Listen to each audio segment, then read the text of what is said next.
sports fans. I'm in front of the Kaseya Center in Miami, the basketball arena and home to the Miami Heat. I'm a few hours away from checking out a game here for the first time in about a decade. The last time I was here, this arena was known by its original name, the AmericanAirlines Arena. So I imagine a lot has changed over the years, so I'm excited to go in tonight and check it out. So let's go. If you're new to this channel, my name is Ed, and I chronicle all my sports travels on my website, Itinerant Fan. It has guides to all the stadiums in the major American sports leagues, plus some college stadiums and even major venues around the world. Check it out sometime if you're into traveling for sports.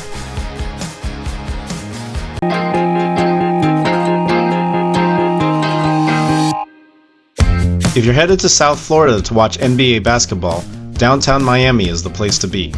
That's where you'll find the home of the Miami Heat, Kaseya Center. The arena occupies a prime piece of land in the downtown area, along the bay that separates downtown from Miami Beach, and near some of the most popular parts of town for entertainment and nightlife, such as the Brickell and Wynwood neighborhoods, and Little Havana is not too far away either.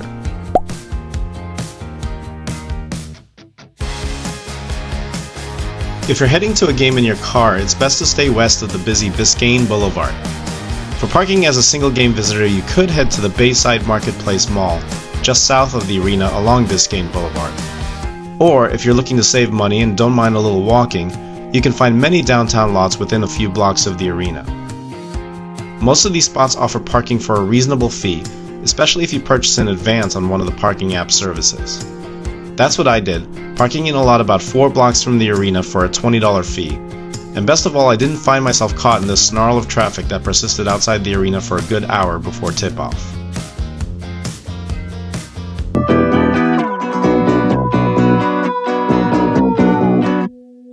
For glitz and glamour, it's hard to top a night on the town in Miami, and Kaseya Center fits right in with that aesthetic on game nights.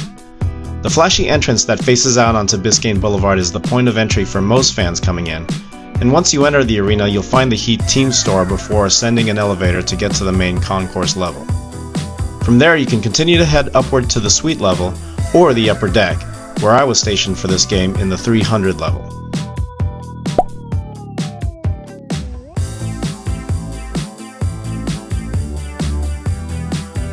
At Kaseya Center, I found the sightlines to be very, very good. I think this goes regardless of where you're sitting, but definitely if you pick a seat in the upper deck near center court, which is my preferred spot for basketball games. I watched the entire first half from my seat, and it was a spirited crowd on hand, not at all surprising for a Saturday night in Miami. I also think this arena has some really cool features. The most interesting one is there for everyone to see, the center video board with a huge 3D version of the Heat's flaming basketball logo in the middle. The logo lights up at appropriate times for added effect. This replaces the previous video board that the arena had for many years that had a sea anemone-like light sculpture behind it. I kinda missed that one, but I have to say I really like the current one. Look on one side of the arena for the Heat's banners, including the ones commemorating their 3 NBA championships. On the other side, you'll see the team's collection of retired numbers. Also, don't forget to look along the south wall behind the upper deck to see 3 additional numbers displayed. I didn't get a good shot of them, but if you want to know what they signify, check out our Kaseya Center guide. I'll link to it in the description below. I did make sure to check out a few extra angles from the upper deck where I could, but I also budgeted some time for exploring other parts of the arena outside the seating bowl.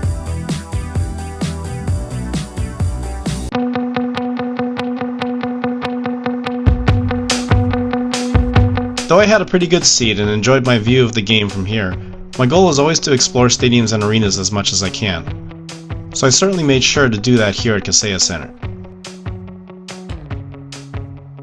And there's quite a bit to see around this arena, starting with the statue of Heat great Dwayne Wade outside the main entrance.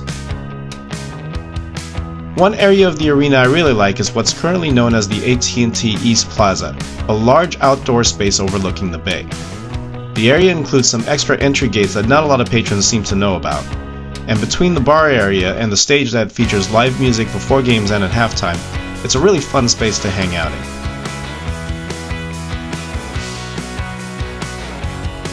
Back inside, be sure to cruise the concourse, check out the team store, and survey your options for food and drink. Of course, you'll find the typical stadium food options here, such as chicken fingers, hamburgers, pizza, hot dogs, and the like, but there are a handful of more adventurous choices too. This stand in particular caught my eye, selling Jamaican jerk chicken bowls. I took my food out to the East Plaza and I have to say I really enjoyed this meal.